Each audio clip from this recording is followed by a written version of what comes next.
Welcome into the first Market Monday of NHL 26. Now, in the past, I used to do Market Monday videos. However, they quickly evolved into this thing where I would go through the market, find some good prices and cards that I think were good values, and there'd be like 5 dudes just waiting with notifications on to buy up all the cards in the auction house and completely ruin everything that I said. So, I wanted to go back and figure out a way that we could talk about the market. I get a lot of questions about what are good buys, and it's just about education. So, for Market Monday, my videos will not be these are good values. They are simply going to be reference videos. So, I am going to do these every Monday. We're going to go through the cards and the card types that are of interest during that time frame.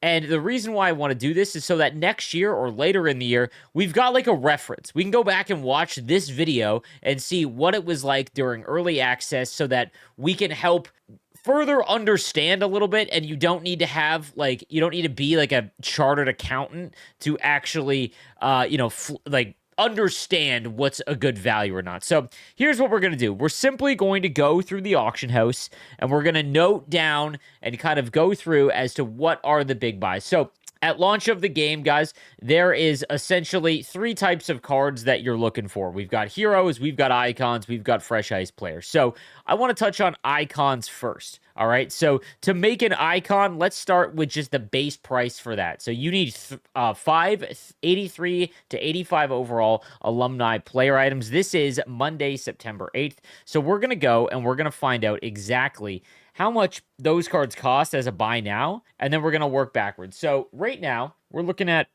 15,000 coins, and we need 5 of them. All right, so 75,000 coins to make an alumni player, or to make a icon player from season 1. All right, 75,000 coins, which is extremely crazy because over the last few days, when early access launch happened, everyone was ripping packs, and what ended up happening was there was 1 million icons actually on the market. So if we go and take a look at what icons are just selling for, the 86 overall. So anything that's under 75,000 coins is interesting to me because that means that all of these, they're cheaper to make or cheaper to buy tradable than to make untradable, which is interesting. I'm curious to see how that plays out. Now, Lundqvist, that one's pretty obvious. Goaltenders are awful no matter what. So him being very cheap is interesting. Teemu Selanne for 75,000 coins. That's interesting. There is no Fedorov. So Fedorov was going for like 50,000 coins over the weekend. But as it stands right now, there are no Fedorov and only 1 Selanne. So all of the other icons, and no Pronger either. That's interesting. So we'll see how that continues on. But as it stands, it is cheaper to buy Chelios, Thornton, Lundqvist, Selanne, as well as... nope, that's it. So those players are actually cheaper to just buy on the auction house right now than it is to make them. So let's break it down even further. If 83 overall alumni are going for 15,000 per, we can make an 83 alumni player with 81 overall alumni player, 3 of them. By my math, that would mean that anything under 5,000 or would be kind of surprising. Yeah, there isn't any. So that's actually interesting to me, is that those are actually going for more. 7,000? Wow, this seems like a pretty... The math ain't math in here for me. So about 7,500 coins. Okay, very interesting. I'm not going to lie because, yeah, let's say at 7, so we're looking at about 8,000. So 8,000 coins is where this is roughly sitting. Whoops, we'll go to 8,000 here, and if it costs 8,000 to buy 1, and then you need 3 of them to make an 83, that's 24,000 coins per 83 overall, and you need 5 of them, so it's far more expensive. That's 120,000 coins by going that route. So very, very expensive. All right, so that's the icons. Let's move on to the heroes.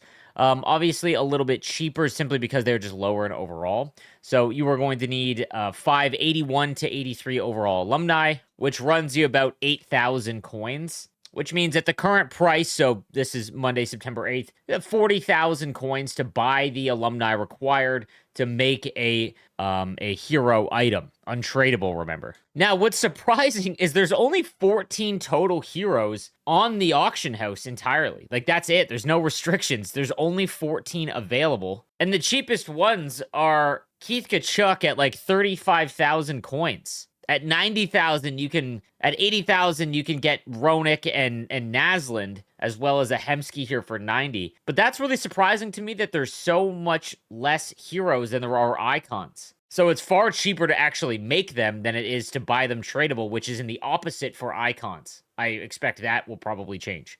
And then the last set to look at here for these is the 79 to 80 overall alumni. Now, you'll need 3 of them to make an 81 overall alumni player item, which you then take those 81 overall alumni players and then you can throw them into this set to make one of the heroes. And the bottom out price for these is 2,500 coins. And since you need 3 of them to make an 81, that's 7,500 in total, which is right in line with just buying an 81 off the auction house. So that makes sense. That's kind of stabilized. All right, so next we've got the Fresh Ice sets. These are the master set player items.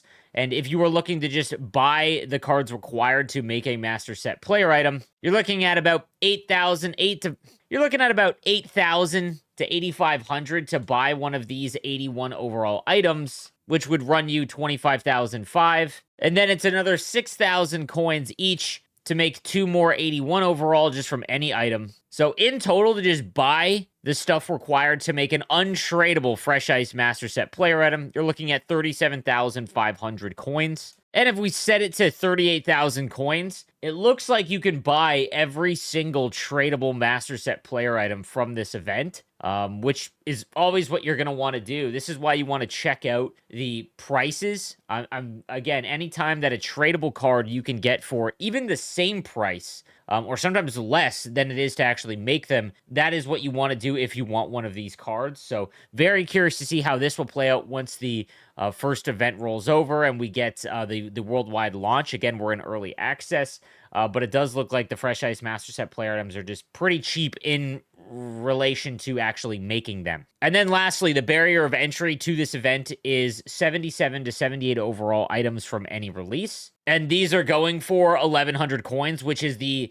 least amount of coins that you can actually post something. So stuff's not even selling at its lowest price. So it would be 1,100 times 3 to make a 79 overall Fresh Ice item. You would need to do that 3 times to make an 81, which is 9,900. You would need 3 of those. You're looking at 29,700. So not good value to buy the 77s and then put into these sets. What's interesting is that you can't even sell them because they're not being bought. So again, I expect that as we go along, this should increase in price. But maybe it's just because not everyone during the early access really wants any Fresh Ice Master Set player items. Like when the fantasy event comes along, that's what I'm very, very interested to see what the barrier of entry cards go for. Because right now, it's 1,100, which is the cheapest that you can post a card. Okay, now next up, what I want to go over is some of the line combination cards. So any of the cards that give you +2 overall, they're going to have a crazy boost. I want to focus on the 3 Ducks and then the 2 Blackhawks and a Finn. These are the most common. Because these are going to reset in Season 2, it's very interesting to me to see the price as we go along each season. Because early on, we are obviously going to chase after whatever gives us the biggest boost. The 3 Anaheim Ducks is pretty easy. And if we go over to just Anaheim Duck player items and we set it to forward, I'm very curious what the cheapest cards would be, like even the lower overalls. Like we'll set it to 5,000. So you've got Mikael Granlund, which makes sense because his card's given out for free from the event objective. So that makes total sense, but there's nothing else. And then if we set it to 10,000, we're just getting some of the 70 overall player items that like you're really not going to put in your team at all. And then if we go to 50,000, like we're looking at, so we've got a Chris Kreider, 30,000 coins for an 81 overall. Remember, 81 overalls are going for like 6,000 coins. But if we go and we look for like Troy Terry, he's not even on the auction house. So that's got to be the max price you can put him up for. That is crazy to me. Now, he is going to give an exceptional boost because if you go Troy Terry on a line with 2 other Ducks, he's got 90 speed and excel and a good shot as well. But if we go like Mason McTavish, curious of him, 83 overall, over 60,000 coins. Now, again, guys, once the season ticks over to Season 2, which won't happen for like a month, I'm very curious to see the value of these cards because I would expect they just drop in price. Checking out the Blackhawks because they're also extremely popular. Teuvo Teravainen, 60,000 coins for Teuvo Teravainen. Ryan Donato is over 50,000 coins. Even Connor Bedard, you're looking at 30,000 coins as well. So very curious to see how this plays out, even after like worldwide launch next Monday. Now, the last thing I want to take a look at is some of the highest base card ratings. So again, I want to use this so that when NHL 27 launches, we have a reference of how it was. So early on, Connor McDavid's card. Yeah, we're looking at 330,000 coins that it ended up going. Again, this is Monday after early access launch. So that's extremely expensive. Now, Connor McDavid's card, when you consider he has 90 faceoffs at 92 speed, 93 excel, like this card is absolutely electric. And there's only one boost that you can get with him, and it's kind of convoluted, but if you pair him with Draisaitl, it makes it a little bit easier. So taking a look at Draisaitl as well, very curious to see what his number would be. 80,000, so much cheaper to get Leon Draisaitl, who obviously is not nearly the same player as Connor McDavid. 88 faceoffs, though, in quick release is nice. Now, we'll also take a look at Nathan MacKinnon, who, again, one of the best cards early on at launch, even has 85 faceoff rating. When it comes to MacKinnon, yeah, like, so there's really no price up. 250 is the cheapest buy now. That doesn't surprise me. And then Cale Makar, again, another popular one, over 100,000 coins for Cale Makar. The last like big one I want to look at is Nikita Kucherov, because again, he's always pretty popular among left-handed wingers, and he's actually well under 100,000 coins, sitting around 70,000 coins. He's got 88 speed, 89 excel. Doesn't really get an overall boost though, which is something to keep in mind. So again, not a bad price for him in comparison to the other guys. And then the last thing, the total amount of stuff in the auction house, 17,400 player items. At the time of this recording, it is September 8th. Right after worldwide or right after early access launch. So again, very curious to see how many cards play out and if we have a massive reduction once worldwide launch happens, because that's usually what tends to happen. All the players that spent money have already come in and put their money into the game.